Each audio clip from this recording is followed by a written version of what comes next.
Good morning. It's Tuesday. It's Holy Tuesday.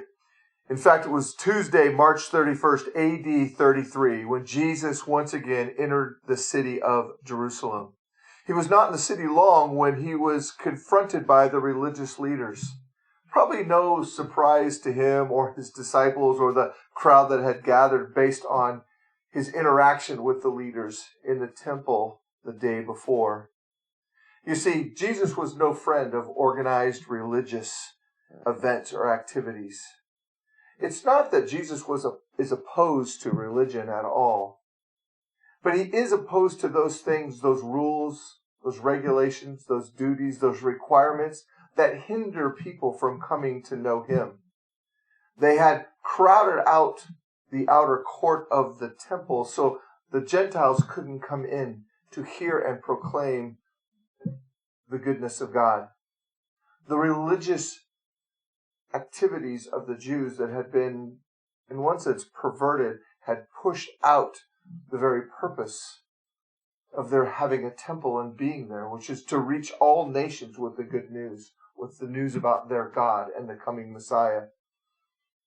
These things Jesus opposes. In fact, Jesus opposes anything that would add to his finished and complete work on the cross, anything that keeps anyone from coming to know him.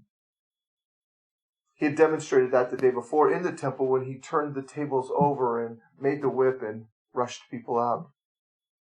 So he entered back into the city, and now the Pharisees wanted to trap him. They wanted to trick him. They wanted to arrest him and have him put in jail. They had their wisest, sharpest attorneys, scribes, teachers begin to throw questions at him one after another. What about marriage in heaven? What about taxes? Do we pay our taxes? What is the greatest commandment? And Jesus answered each one of these with heavenly wisdom, full of truth and grace. And they had no recourse but to walk away, once again defeated by Jesus' presence and his wisdom. And yet they continued to plot and plan on how to take his life. But what they did not understand is that no one could bind Jesus. No one could take his life. But that one day soon he would give himself to be bound, that he would give his life, that he would be crucified on his own. But this Tuesday, the 31st, AD 33, was not that day.